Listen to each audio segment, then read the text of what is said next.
আসসালামু আলাইকুম ওরহমতুল্লাহি ওবারাকাতু ইন্নালহামদুলিল্লাহ ওয়াসসালাতু ওয়াসসালামু আলা রাসূলিল্লাহ আম্মা বাদ।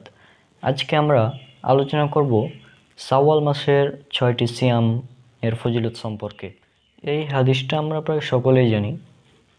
রাসূল সাল্লাল্লাহু আলাইহি সাল্লাম তিনি বলেছেন যে রমজান মাসে সিয়াম রাখার পর শাওয়াল মাসের 6টি সিয়াম রাখা সারা বছর সিয়াম রাখার মতো। এই হাদিসটা আমরা সকলেই জানি। এটা সহিহ মুসলিমের হাদিস। এটা উল্লেখ করা আছে সহিহ মুসলিম হাদিস একাডেমি, সহিহ মুসলিম হাদিস একাডেমি কিতাবুস সিয়াম, হাদিস নাম্বার 2648 থেকে 2650 এবং সহিহ মুসলিম ইসলামিক ফাউন্ডেশন খণ্ড নম্বর 4 অনুচ্ছেদ নম্বর 32 হাদিস নাম্বার 2624 থেকে 2626।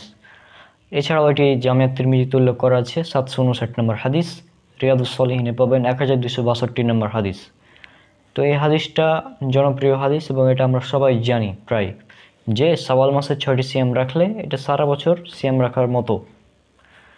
তাহলে এই ফজিলতটা আমরা হাতছাড়া করব না। এটা হচ্ছে একটা বোনাসের মতো। আমি গত বছর একটি ভিডিও বানিয়েছিলাম শর্ট ফিল্ম আকারে, সেখানে এটা বোনাসের সাথে আমি করেছিলাম রিলেটেড, কারণ এটা বোনাসের মতো যে রমজান মাসের আমি 1 মাস সিয়াম রাখলাম, তারপর যদি আর 6টি সিয়াম রাখি তাহলে একদম সারা বছর সিয়াম রাখার মতো। তাহলে এই ফজিলত আমাদের কারো হাতছাড়া করা উচিত না এবং এটি হচ্ছে নফল সিয়াম। আর এই ক্ষেত্রে এই সিয়ামগুলো পালন করার ক্ষেত্রে আমাদের একটু সতর্ক থাকতে হবে, কারণ এর আগে যখন রমজান মাস চলতো তখন হানাফি মসজিদগুলোতে আজান দেওয়া হতো সঠিক সময়, ফজরের আজানটা সঠিক সময় দেওয়া হতো। কিন্তু এখন হানাফি মসজিদগুলোতে দেরি করে আজান দেওয়া হয়, ফজরের আজানটা দেরি করে দেওয়া হয়।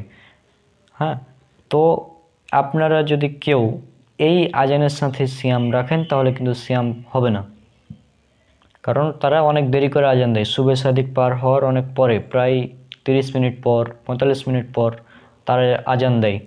এভাবে সিয়াম পালন করলে হবে না যদি এই আজান শুনে আপনি সিয়াম রাখা শুরু করেন।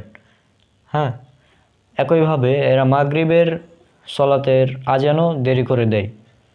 তো সবগুলো বিষয় যদি একসাথে করেন তাহলে আপনার জন্য বেস্ট হবে ও ইন্টারনেটের ওয়েবসাইটে গিয়ে চেক করা যে কখন সুবে সাদিকের টাইম।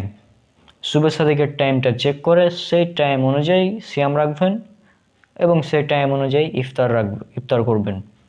অর্থাৎ সুবে সাদিকের যে টাইম, অর্থাৎ ফজরের ওয়াক্ত যখন শুরু হয়, সেই ওয়াক্ত শুরু হওয়ার টাইমটা হচ্ছে রোজা রাখার সঠিক সময়, সিয়াম পালন করার সাহারি শেষ সময়।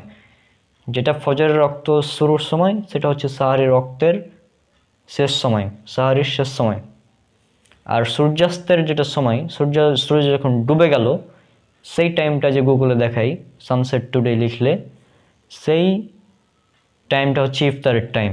এই বিষয়টা মাথায় রেখেই আমাদের সিয়ামগুলো পালন করতে হবে। তো আশা করি আপনারা বুঝতে পেরেছেন। আমরা সকলে চেষ্টা করব এই সিয়ামগুলো পালন করার। আর আজকের ভিডিও এ পর্যন্ত। ইনশাআল্লাহ দেখা হবে পরবর্তী কোনো ভিডিওতে। আসসালামু আলাইকুম ওয়া রাহমাতুল্লাহি ওয়া বারাকাতুহু।